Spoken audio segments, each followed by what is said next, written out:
ಸರ್ಕಾರದ 5 ಗ್ಯಾರಂಟಿಗಳನ್ನು ಸರಿಯಾಗಿ ಜಾರಿಗೆ ತರುವಲ್ಲಿ ಹಾಗೂ 100ಕ್ಕೆ 100ರಷ್ಟು ಫಲಿತಾಂಶ ಕೊಡುವಲ್ಲಿ ಅಧಿಕಾರಿಗಳು ಕೆಲಸ ಮಾಡಬೇಕೆಂದು ಗ್ಯಾರಂಟಿ ಯೋಜನೆಗಳ ಅನುಷ್ಠಾನ ಪ್ರಾಧಿಕಾರದ ಮೇಲ್ವಿಚಾರಣೆ ಸಮಿತಿ ತಾಲೂಕು ಅಧ್ಯಕ್ಷ ಶ್ರೀಶೈಲ ಕವಲಗಿ ಹೇಳಿದರು.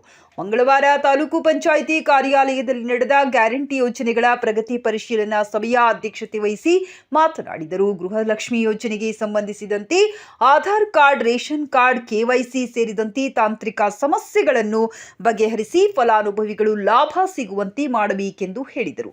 ಇನ್ನು ಆಹಾರ ಇಲಾಖೆ ಬಗ್ಗೆ ಸಾಕಷ್ಟು ದೂರುಗಳು ಕೇಳಿಬಂದವು. ನ್ಯಾಯಬೆಲೆ ಅಂಗಡಿಗಳಲ್ಲಿ ಆಗುತ್ತಿರುವ ಅನ್ಯಾಯದ ವಿರುದ್ಧ ಗ್ಯಾರಂಟಿ ಅನುಷ್ಠಾನ ಪ್ರಾಧಿಕಾರದ ಮೇಲ್ವಿಚಾರಣೆ ಸಮಿತಿ ತಾಲೂಕು ಸದಸ್ಯರಾದ ಸುನಂದಾ ಎಂಪುರಿ, ರಜತ್ ತಾಂಬೆ, ಸಾಹೇಬ್ ಪಟೇಲ ಅವಟಿ ಹೇಳಿದರು. ತೂಕದಲ್ಲಿ ಮೋಸ, ಗಣಕಯಂತ್ರದ ತೂಕ ಇಲ್ಲದೆ ಇರುವುದು ಹಾಗೂ ಅಕ್ಕಿ ಮಾಫಿಯಾ ಬಗ್ಗೆ ಹೇಳುವ ಮೂಲಕ ಆಹಾರ ಇಲಾಖೆಯ ಅಧಿಕಾರಿ ವಿದ್ಯಾ ಎಂ ಹಿಪ್ಪರಿಗೆ ಅವರನ್ನು ಪ್ರಶ್ನಿಸಿದರು. ಸರಿ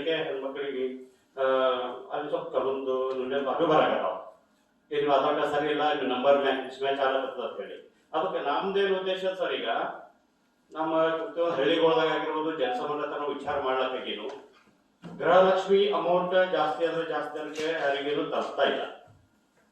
ಮೊದ್ಲೇ ಗೃಹಲಕ್ಷ್ಮಿ ಅಮೌಂಟ್ ಬರ್ತಿತ್ತಪ್ಪ ಅಂತಂದ್ರೆ ಅವರಿಗೆ ರೇಷನ್ ಬರ್ಲೇಬೇಕು, ರೇಷನ್ ಬರ್ತಿತ್ತಪ್ಪ ಅಂತಂದ್ರೆ ಗೃಹಲಕ್ಷ್ಮಿ ಬರ್ಬೇಕು, ಗೃಹಲಕ್ಷ್ಮಿ ಬರ್ತಿತ್ತಪ್ಪ ಅಂದ್ರೆ ಅವ್ರಿಗೆ ಕರೆಕ್ಟ್ ಉಚಿತವಾಗಿ ಸಿಗಬೇಕು. ಮೇನ್ ಆಗಿ ಇದ್ರಾಗ ಏನಾಗ್ತದ, ಎರಡು ಸಿಗ್ತಾವ, ಒಂದಿಲ್ಲ, ಒಂದ್ ಸಿಗ್ತದೆ, ಎರಡು ಸಿಗಂಗಿಲ್ಲ. ಅದಕ್ಕೆ ಅದು ಯಾಕೆ ಆಗ್ತದ ಅನ್ನೋದು ನೀವು ಅಧಿಕಾರಿಗಳು ಎಲ್ಲರೂ ಖುಷಿಯಿಂದ ಚಂದ ಪೊಲೀಸ್ ಪರಿಶೀಲನೆ ಮಾಡಿದ್ರೆ ಜನಸಾಮಾನ್ಯರಿಗೆ ಅಂತ ನಾವು ಗವರ್ಮೆಂಟ್ ಕೊಟ್ಟದಲ್ಲ ಈ ಯೋಜನೆಗಳು ಕರೆಕ್ಟ್ ಆಗಿ ಅವ್ರ ತನ ತಲುಪಲು ಸಾಧ್ಯ ಆಗ್ತದೆ. ಇದೆಲ್ಲ ಖುಷಿಯಿಂದ ಬರೋದ್ರಿಂದ ಅದು ನೋಡೋದ್ ತಗೋರಿ, ಮತ್ತೆ ಅದು ಪೇಪರ್ಸ್ನಾಗ ಇಲ್ಲಿ ನೋಂದಣಿ ತಗೊಳ್ಳಾಕತ್ತದ, ಇದ್ರೊಳಗೆ ನಿಮ್ಮ ಆಧಾರ್ ಕಾರ್ಡ್ನಾಗ ಒಂದು ಬೇರೆ ಹೆಸರು ಅದ ರೀ, ನಿಮ್ದು ಬ್ಯಾಂಕ್ ಅಕೌಂಟ್ ಬೇರೆ ಹೆಸರು ಅದ ರೀ ಅಂತ ನಾವು ಹೇಳ್ಕೊಂತ ನಾವು ಹೇಳಿಬಿಟ್ಟು ಬಂದೇವ್ರ ಹಳ್ಳಿ ಜನಕ್ಕೆ ಗೊತ್ತಾಗಂಗಿಲ್ಲ. ಅದು ಯಾಕೆ ಆಗ್ತದ ಅನ್ನೋ ಅಧಿಕಾರಿಗಳನ್ನ ಅವ್ರಿಗೆ ತಿಳಿಸಿ ಹೇಳ್ಬೇಕು. ಸ್ಪೆಲ್ಲಿಂಗ್ ಒಳಗೆ ಕೆವೈಸಿ ಒಳಗೆ ಮಿಸ್ ಮ್ಯಾಚ್ ಆಗ್ತದೋ ಅಥವಾ ಅವ್ರ ಸದ್ಯನ ಇರ್ತದ, ಅವರು ಗಂಡನ ಊರೊಂದು ಬೇರೆ ಇರ್ತದ, ಹೆಂಡತಿ ಬೇರೆ ಹೊಸ ಮದುವೆ ಬಂದಿರ್ತಾರೆ.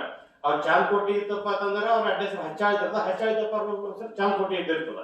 ಹಿಂಗಾಗಿ ಕೆಲವೊಂದು ಆ ತರನು ಇದ್ದೂ ಸಹ ಅವ್ರಿಗೆ ಗೃಹಲಕ್ಷ್ಮಿಗಳು ಅಮೌಂಟ್ ಬರ್ತಾ ಇಲ್ಲ.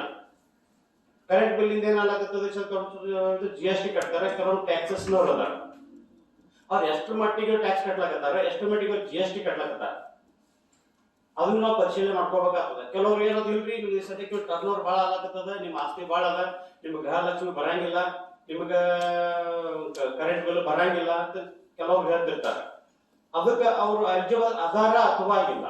ಅದು ಸ್ವಲ್ಪ ಅಧಿಕಾರ ಎಲ್ಲರೂ ಕೂಡಿಸಿ ಸ್ವಲ್ಪ ನೀವು ನನ್ನ ಕಂಡು ಹಿಡಿದು ನಾವು ಕೆಳಮಟ್ಟಿ ನೋಡಿದ್ರೆ ಸ್ವಲ್ಪ ಎಲ್ಲರೂ ಕೂಡಿಸಿ ಕೆಲಸ ಮಾಡ್ತಾರಪ್ಪ ಅಂತಂದ್ರೆ ಈ ಬಡವರಾಗತಕ್ಕಂಥ ಬಡತನ ರೇಖೆ ಕೆಳಗಡೆ ಏನ್ ಅದಾರ ಅವ್ರಿಗೆಲ್ಲರಿಗೂ ಸದ್ಯಕ್ಕೆ ಏನಾದ್ರು ಇದು ಯೋಜನೆಗಳು ನಾವು ಸಬಲೀಕರಣ ಮಾಡೋದಕ್ಕೆ ಒಂದು ಅನುಕೂಲ ಆಗ.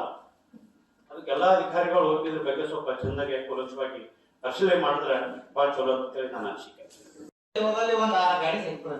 ಇಲ್ಲ ನಮ್ಗೆ ಅದು ವೆಹಿಕಲ್ ಆನ್ ಸ್ಪಾಟ್ ತಮ್ಮ ನಜರಿಗೆ ಬಂದಾಗ ನಮ್ಗೆ ಹೇಳಿದ್ರಿ ಅಂತಂದ್ರೆ ನಾವು ಅದ್ರ ಬಗ್ಗೆ ನಾವು ಅಲ್ಲಿ ಬರ್ತೀವಿ ಸರ್. ನಾವು ನಮ್ಮ ಅಧಿಕಾರಿಗಳೊಂದಿಗೆ ನಾವು ಅಲ್ಲಿ ಬಂದು ಅದ್ರ ಬಗ್ಗೆ ನಾವು ಆಕ್ಷನ್ ತಗೊಳ್ಳಿಕ್ಕೆ ಇದು ಮಾಡ್ತೀವಿ ಸರ್. ತಾವು ಸ್ವಲ್ಪ ಇನ್ಫಾರ್ಮ್ ಮಾಡಿದಾಗ ಅವ್ರು ಬರ್ತಾರ, ಅದು ಕೇಸ್ ರಿಜಿಸ್ಟರ್ ಮಾಡಕ್ಕೆ ಅನುಕೂಲ ಆಗ್ತದೆ. ಬಟ್ ನಾವು ನೋಡಿದ್ರೆ ಸುಮ್ಮನೆ ನಾವು ಒಂದು ತರ ವಿಷಯ ಸಿಂದಗಿ ತಾಲೂಕ ಸರ್ 45 ಜನ ಅದ ಸರ್. ಅವ್ರದ್ದು ಇವನ್ ಲಿಸ್ಟ್ ನನ್ನ ಹತ್ರ ಐತೆ ಸರ್. ಈ ತರ ಐತೆ ಸರ್ ಈಗ ಸರ್. ಅದನ್ನ ನಾವು ನಮ್ಮ ಇಲಾಖೆ ಅಂಗನವಾಡಿ ಕಾರ್ಯಕರ್ತರ ಮುಖಾಂತರ ಆಯಾ ಊರಲ್ಲೂ ಕೂಡ ತಿಳಿಸಿದ್ದೇವೆ ಸರ್.